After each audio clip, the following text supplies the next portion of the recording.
Jeffrey Epstein. You hear that name and you immediately think of just horrific crimes.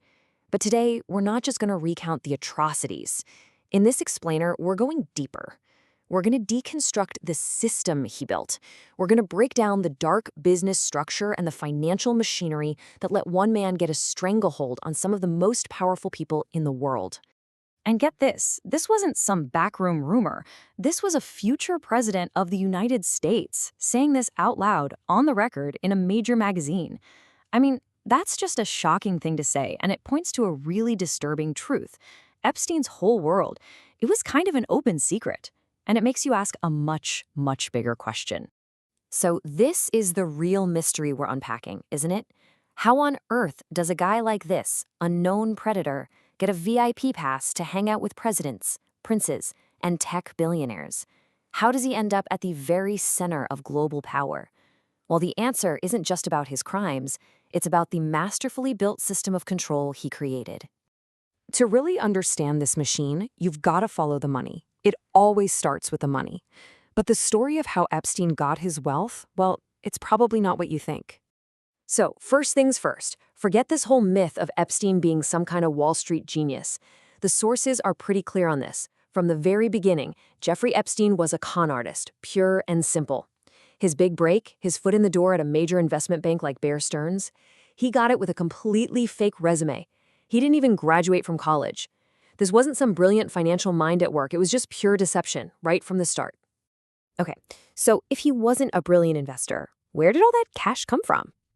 His entire financial empire was basically built by hunting one single target. In the world of high finance, they call him a whale.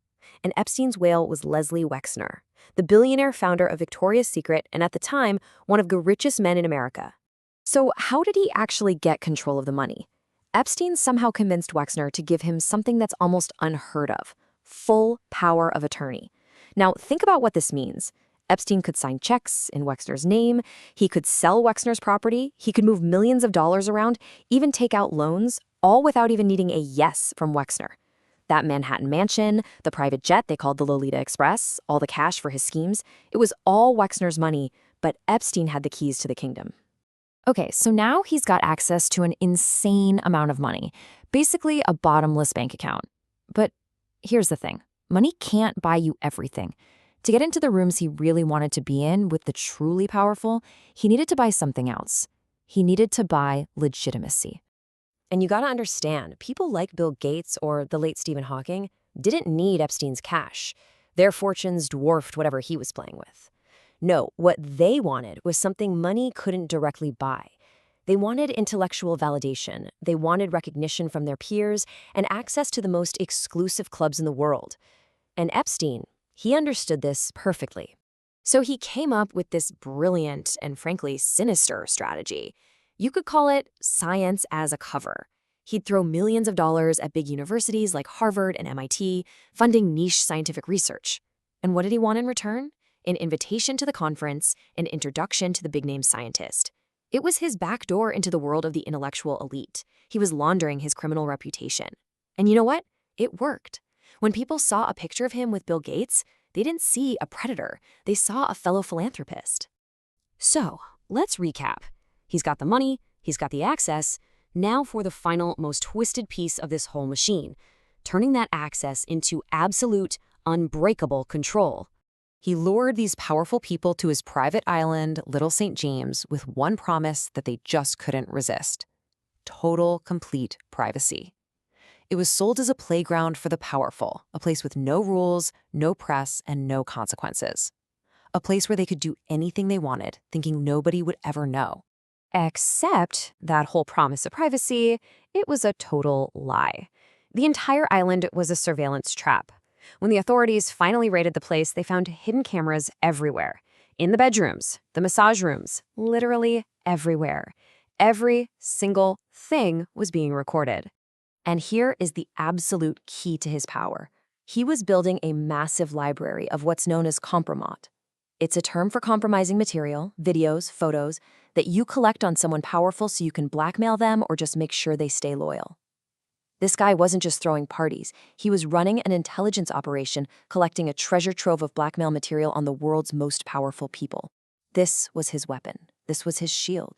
And if you look at the people in his network, based on flight logs and court documents, you see it wasn't random at all. It was a carefully built system. Each person served a purpose. You have Prince Andrew, who was basically a walking ATM, always needing cash. Then there's Bill Clinton, who gave him that philanthropy cover. Flight logs show him on Epstein's plane dozens of times. And of course, Bill Gates, who was the door to legitimacy, making Epstein look respectable just by being seen with him.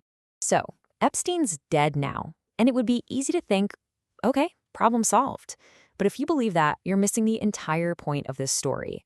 He wasn't just some lone monster. He was a symptom of a much, much deeper sickness in our systems. I mean, just look at this.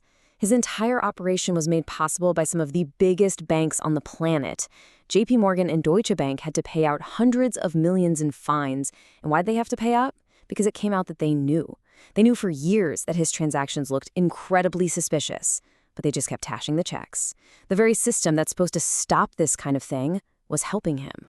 And then, of course, there's the way he died. In a maximum security federal prison, of all places. Yeah, the official story is suicide, but the details, they just don't add up for a lot of people.